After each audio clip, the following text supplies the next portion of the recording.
Hey there, Joshua near Dev, excited to give you some protocol updates for September of 2025, our continued path towards scalability. Here's a quick update on some sharding milestones that we've hit so far this year.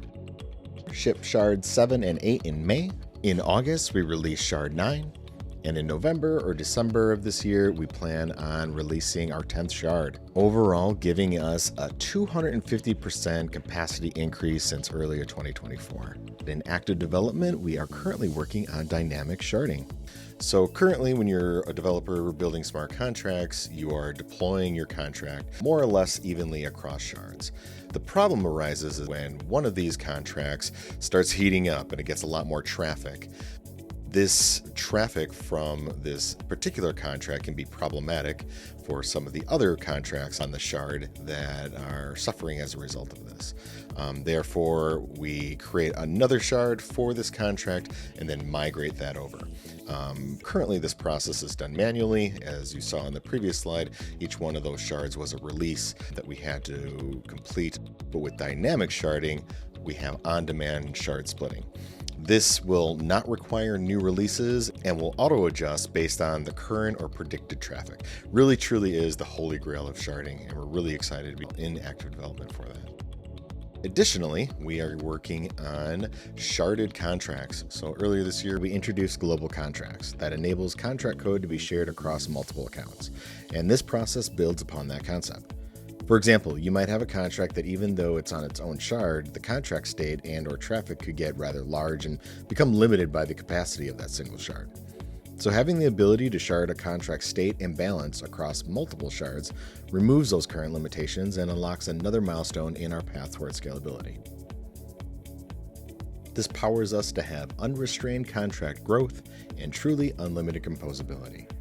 We're super excited that it'll be coming to mainnet in 2.10 release. This year, we've set an ambitious goal of achieving 1 million transactions per second. And to help us accomplish this, we've created a new specialized team. They're called the Performance Optimization V Team, or POV for short.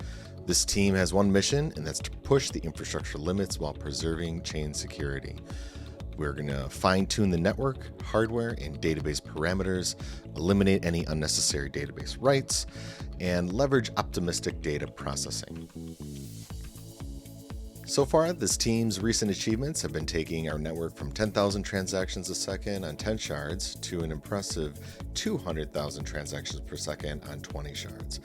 At this rate, they are on track of hitting 1 million transactions per second by the end of the year. Additionally, we're also working on making significant block production improvements. So far this year, we've reduced our block production time in half, from 1.2 seconds to 600 milliseconds. But we haven't stopped there as we continue to push forward and ask ourselves, how can we reduce it even more? Well, to answer this, we need to take a look at our current architecture and see what ways we can make improvements.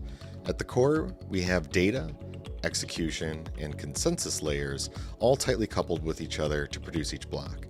But what if we could take these layers and separate them from each other to operate independently? That's exactly what our new initiative SPICE is doing, the separation of consensus and execution.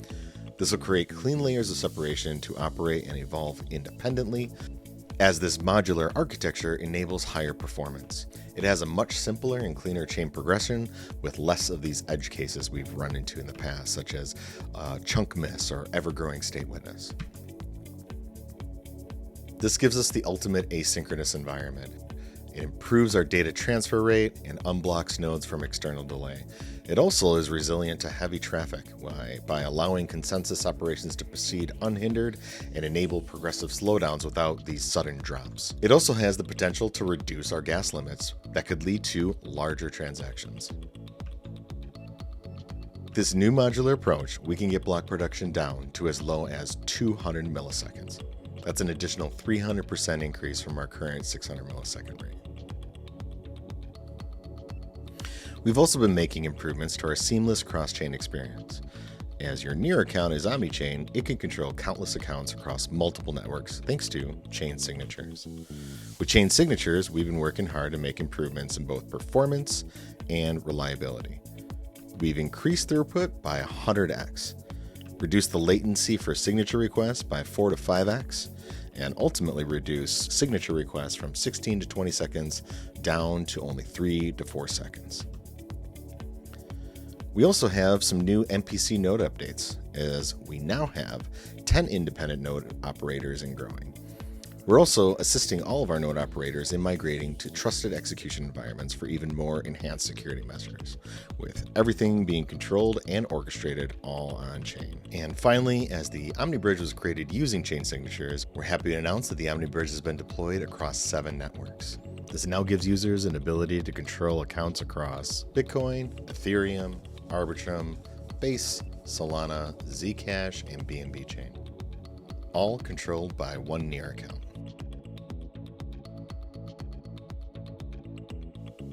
For more information about any of the technology behind Near Protocol, check out docs at docs.near.org. Or if you want to chat with our developer community and get support on something you're building, be sure to join our Telegram chat at NearDev.